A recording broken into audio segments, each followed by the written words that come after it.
यूं ही नहीं मिलती मंजिल राही को, दिल में एक जुनून सा जगाना पड़ता है। और पूछा चिड़िया से कि कैसे बना आशियाना तेरा, तो उसने कहा कि तिनका तिनका जोड़ना पड़ता है और भरनी पड़ती है एक बहुत लंबी उड़ान। तो ये हौसला आपको हमेशा अपने मन में बना के रखें। हेलो एवरीवन, कैसे हैं आप सभी? आशा करती हूँ अच्छे होंगे और मन लगा के पढ़ाई कर रहे होंगे। तो आपने कहीं भी कोचिंग ज्वाइन नहीं की है, ना ऑनलाइन की है ना ऑफलाइन की है, और अगर आपने नहीं ज्वाइन की है तो क्या आपकी नौकरी लग सकती है? क्या आप परीक्षा को निकाल सकते हैं? तो ये डर आपके मन में हमेशा बना रहता है। आपको लगता है कि जो लोग कोचिंग ज्वाइन किए हैं वो लोग तो किसी के सानिध्य में हैं, उनको तरह तरह की चीज़ें रोज बताई जाती हैं, वो लोग 10 लोगों के बीच में उठ बैठ रहे हैं तो उनका ज़्यादा तैयार है, और मैं अगर कहीं नहीं ज्वाइन किया हूँ तो मैं कैसे कर सकता हूँ, मेरे लिए निकालना संभव नहीं है। तो ऐसी बिल्कुल भी बात नहीं है। आज मैं इसी पे बात करने वाली हूँ कि आप लोग सेल्फ स्टडी करके भी आप लोग आराम से कोई भी परीक्षा निकाल सकते हैं। ये टीजीटी पीजीटी की बात नहीं हो रही है, यहाँ पे कोई भी परीक्षा की बात हो रही है। आप अपने से भी तैयारी करके निकाल सकते हैं और नंबर 1 पे रह सकते हैं। निकालने की बात है, आप नंबर 1 पे रह सकते हैं। तो मैं इसके लिए कुछ पॉइंट्स बताने जा रही हूँ, कुछ ध्यान से सुनिएगा।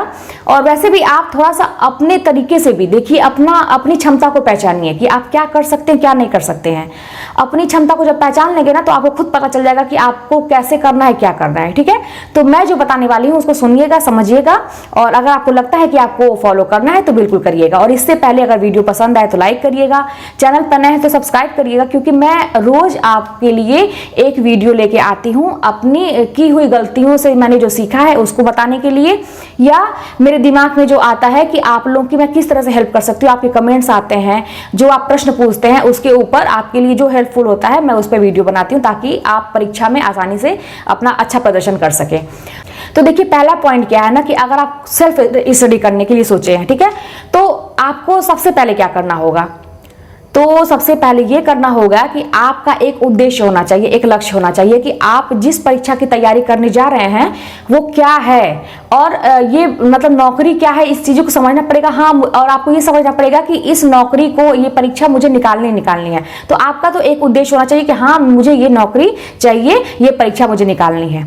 और उससे भी जरूरी बात ये है कि आपको ये समझना पड़ेगा कि क्यों निकालना है, आपको ये परीक्षा क्यों निकालना है, और ये नौकरी आपको क्यों चाहिए।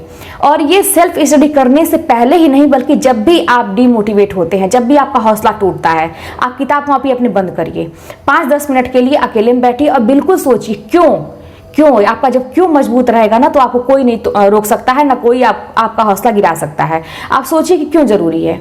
आप सिचुएशन बैठ के सोचिए ना कि अगर आपकी जॉब लग जाती है तो फिर स्थिति क्या होगी, आपकी स्थिति कैसे बदल सकती है, और अगर नहीं लगेगी तो जो स्थिति अभी चल रही है तो बद से बदतर होने वाली है, तो वो स्थिति कैसे बदलेगी।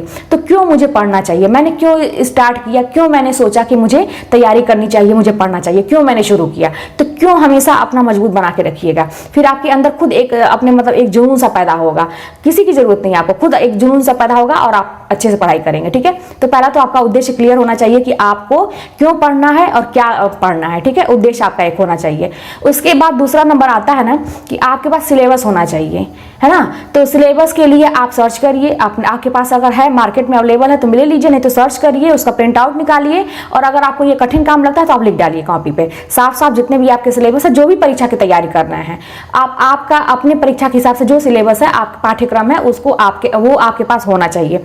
तो उसको आप लिख लीजिए और ध्यान से उसको समझ लीजिए कि आपको क्या क्या पढ़ना है। ठीक है, तीसरा नंबर उस पे आता है कि आपके पास सिलेबस भी हो गया, आपका उद्देश्य भी क्लियर है कि आपको करना है। उसके बाद आप आती है कि आप पढ़ेंगे क्या, क्या पढ़ेंगे। किताबों की बारी आती है, मटेरियल की बारी आती है कि आप क्या पढ़ेंगे, क्योंकि आपके पास कोई कोचिंग नहीं है, आपको कहीं से नोट्स नहीं मिलने वाले हैं, तो आप कैसे पढ़ेंगे। तो किताबों के लिए देखिए, अगर टीजीटी पीजीटी की आप तैयारी कर रहे हैं तो मैंने एक वीडियो बनाया है किताबों के ऊपर, जो मेरे पास थी, जैसे मैंने पढ़ा था। ठीक है, अगर आपको ठीक लगे तो ठीक है, नहीं तो अगर आपके पास जो किताबें हैं उसको पढ़िए, और अगर आपको कोई अंदाजा नहीं है तो आप सर्च करिए, आपको बहुत अच्छे से टीचर बहुत सारी किताबों की लिस्ट आपको दे देंगे, तो उसमें से आप किताबों को देख लीजिए। ठीक है, तो आपको ये सोचना है कि किताब आपके पास होनी चाहिए। अब आपके सिलेबस के अकॉर्डिंग आपके साहित्य की किताब होनी चाहिए, व्याकरण की होनी चाहिए, काव्य शास्त्र, संस्कृत। अगर आपके पास कोई मटेरियल नहीं है तो आपके पास एक आधार तो होना चाहिए पढ़ने के लिए, तो आपको ये सारी चीज जरूरी है। ठीक है, उसके अलावा आपको ये आप पहले ही मतलब कर लीजिए कि आपको करना क्या क्या है। किताबों को पढ़ना है, उसके बाद आपको प्रैक्टिस सेट हल जरूर करना है, मतलब आपको क्वेश्चन सॉल्व जरूर करना है। तो इसके लिए आप क्या व्यवस्था करेंगे, मार्केट में जाएंगे, देखिए कोई ऐसी बुक है उनके पास कि अच्छे अच्छे क्वेश्चन, आसान आसान क्वेश्चन नहीं, आसान क्वेश्चन तो करिए, आपको हर जगह मिल जाएंगे। नए नए प्रश्न आपको देखिए कि आपके सिलेबस के अकॉर्डिंग उसमें प्रश्न है, और नहीं अगर अवेलेबल है, आपको ये कठिन काम लगता है तो आप ऑनलाइन परचेज करिए। देखिए थोड़े से के लिए ना कभी कभी हम चूक जाते हैं, मान लीजिए आपने कोर्स नहीं लिया लेकिन प्रैक्टिस सेट तो बहुत जरूरी है, तो आप ऑनलाइन परचेज कर लीजिए, कहीं भी कोचिंग से आप कर सकते हैं, अच्छे कोचिंग से आप संपर्क करके ले सकते हैं, ठीक है। तो आपने कोचिंग के लिए मतलब प्रैक्टिस सेट के लिए आप क्वेश्चन के लिए आपने प्रैक्टिस सेट ले लिया, और रोज का जो टॉपिक वाइज टेस्ट है, टेलीग्राम की बात आप लोग बार बार कह रहे हैं कि लिंक दीजिए दीदी, मैं दे दूंगी, ठीक है, हो सकता है तो इसी के डिस्क्रिप्शन में मैं दे दूं, ठीक है। तो टेलीग्राम पे या कहीं भी आप रोज मतलब एक ऐसा आप करिए, ऐसी व्यवस्था रहे कि रोज एक टॉपिक तैयार करिए और उससे रिलेटेड प्रश्न आपसे पूछे जाए, मतलब रोज आपका एक टॉपिक तैयार हो और उससे संबंधित आपका मतलब प्रश्न भी होना चाहिए। तो ये सारी चीजें आपको करनी है, रोज एक दिमाग में बैठा लीजिए कि किताब भी पढ़ना है, प्रैक्टिस भी मतलब हल्का प्रैक्टिस सेट भी लगाना है, और रोज टॉपिक वाइज टेस्ट भी देना है, ठीक है, टॉपिक वाइज छोटे छोटे टॉपिक के, ठीक है। तो ये सारी चीजें आपको करनी है। और उसके बाद आपका आता है कि किताब मटेरियल, मान लिया आज आपके पास हो गई किताब, तो आपके पास हो गई, अब आप पढ़ेंगे कैसे। तो सबसे जरूरी बात, सबसे इंपॉर्टेंट बात है ये, ध्यान दीजिएगा, अब आपके पास एक अच्छा टाइम टेबल होना चाहिए। और अच्छा टाइम टेबल क्या मतलब, आपके अकॉर्डिंग आपको कैसा टाइम टेबल पसंद है, आप कैसे मैनेज करेंगे आप अपने हिसाब से, ठीक है। तो इसके लिए आप रोज सोने से पहले रात में एक दिन मतलब एक दिन बाद का, जैसे मान लीजिए आज का दिन है, आज रात में आप कल का मतलब टाइम टेबल बना लीजिए। आप टाइम टेबल में क्या, ये नहीं कि इतने बजे से इतने बजे तक, ये नहीं कि इतने बजे से इतने बजे तक, मैं अपना बता रही हूँ, अगर आपको जैसा सही लगे वैसा करिएगा, लेकिन मेरे ख्याल से ये नहीं मुझे सही लगता कि इतने बजे तक, मान लीजिए उस बजे में कोई व्यवधान आ गया या कुछ आ गया तो आपका दिमाग डिस्टर्ब हो जाएगा, और आपको कहीं ना कहीं ना आपका मतलब दिमाग में एक टेंशन बन जाएगा कि अरे यार इतने बजे से मुझे बैठना था पढ़ने के लिए, मैं नहीं बैठ पाया, तो अब तो गया सब, तो पूरा मतलब एक शेड्यूल बिगड़ जाता है। तो मैं क्या करती थी ना, कैसे टाइम टेबल मतलब घंटे देख के नहीं बनाती थी, और मैं बस एक टारगेट लेती थी कि हाँ मुझे कल के दिन में ये टॉपिक तैयार कर लेना, साहित्य से कर लेना है और व्याकरण से कर लेना है। मान लीजिए बहुत ज़्यादा है कोर्स, आप एक दिन में तो पढ़ नहीं पाएंगे, इसके ऊपर भी मैंने आपको बहुत सारी टिप्स दी है, आप मेरे पुराने वीडियोज़ प्लेलिस्ट में जाके देख सकते हैं कि मैंने कैसे मतलब मैं तैयारी करती, टाइम टेबल मैं कैसे बनाती थी। तो आपके पास टाइम टेबल होना चाहिए, और आप घंटे देख के मत पढ़िए, आप टॉपिक लिखिए कि आपको कल के डेट में क्या तैयार करना है। और उसके लिए भी मैं बता दूं, है ना, उसमें भी लोग टेंशन ले लेते हैं। देखिए टेंशन तो आपको किसी भी हाल में नहीं लेना है, किसी भी चीज़ की चिंता नहीं करनी है। अगर आप चिंता करेंगे तो कुछ नहीं कर पाएंगे, ठीक है। हाँ, चिंता इतना भी लापरवाह नहीं हो जाना है कि आराम से सोइए, अरे ठीक है एग्जाम निकल जाएगा, इतना भी नहीं होना है। मतलब चिंता मत करिए, आपका जो है करके दिखाइए, है ना, सोचने से अच्छा है करके दिखाइए, ये कहने का मतलब है। तो आप जो है मान लीजिए आप कोई भी टॉपिक तैयार सोचें कि ये तैयार करेंगे कल, और किसी वजह से मान लीजिए वो नहीं हो पाया, पहली बात तो आपका ये होना चाहिए कि अगर आप जो लिखे हैं टॉपिक, ठीक है, वो तो आपको करना ही करना है, किसी भी सिचुएशन में चाहे कुछ भी हो जाए आपको करना ही करना है, ठीक है। लेकिन अगर किसी भी वजह से मान लीजिए नहीं हो पाया, कोई इमरजेंसी आ गई या तबीयत बिगड़ गई, कुछ भी हो गया, नहीं हो पाया, तो उसके लिए आप सोच में मत पड़ जाइए कि अरे अब तो नहीं हुआ, आप क्या करेंगे। उसके लिए आपको करना क्या है, दूसरे दिन का जब आप मतलब अपना टाइम टेबल बनाते हैं तो उसी में मतलब थोड़ा सा ज़्यादा पढ़ लीजिए, जो आपका छूटा हुआ है इधर का उसको कल के दिन में एडजस्ट कर लीजिए। तो इस तरह से हम एडजस्ट करेंगे, ठीक है।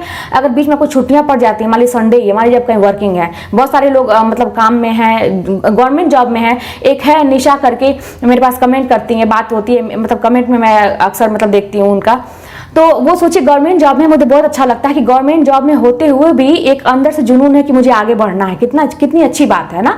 बहुत सारे लोग जब गवर्नमेंट जॉब में आ जाते हैं तो बहुत लापरवाह हो जाते हैं, सोचते हैं कि नहीं करना है, लेकिन ये बहुत अच्छी बात है कि आपको मतलब वो ये सोचती है कि हाँ आगे करना है, तो उसमें भी वो मैनेज करने के लिए मतलब दिन रात परेशान है। तो ये आपको अच्छी बात है, आपको भी ऐसा सीखना चाहिए। तो आप क्या करिए कि टारगेट जो है अगर आपका नहीं हो पाए दूसरे दिन एडजस्ट कर ले। छुट्टी कोई पड़ रही है तो उसमें जितना दिन मान लीजिए कुछ बीच में गड़बड़ हुआ है तो उसको उसमें एडजस्ट कर लीजिए। तो ये हो गया आपकी टारगेट की बात। कहते हैं ना कि देखिए हौसला बना के रखना बहुत जरूरी है। तो आपने सुना होगा कि यूं ही नहीं मिलती मंजिल राही को, दिल में एक जुनून सा जगाना पड़ता है। और पूछा चिड़िया से कि कैसे बना आशियाना तेरा, तो उसने कहा कि तिनका तिनका जोड़ना पड़ता है और भरनी पड़ती है एक बहुत लंबी उड़ान। तो ये हौसला आपको हमेशा अपने मन में बना के रखना है, ये जज्बा बना के रखिए। सेल्फ स्टडी करके ही आप अपनी मंजिल को पा सकते हैं। ठीक है, तो आज की वीडियो में इतना ही, और अगर आपकी कोई प्रॉब्लम है तो आप कमेंट में बताइएगा, मैं उसे पढ़ती हूँ और मैं उस पर आपको अपनी तरफ से कुछ सजेशन देने का प्रयास करती हूँ। तो मिलते हैं नेक्स्ट वीडियो में।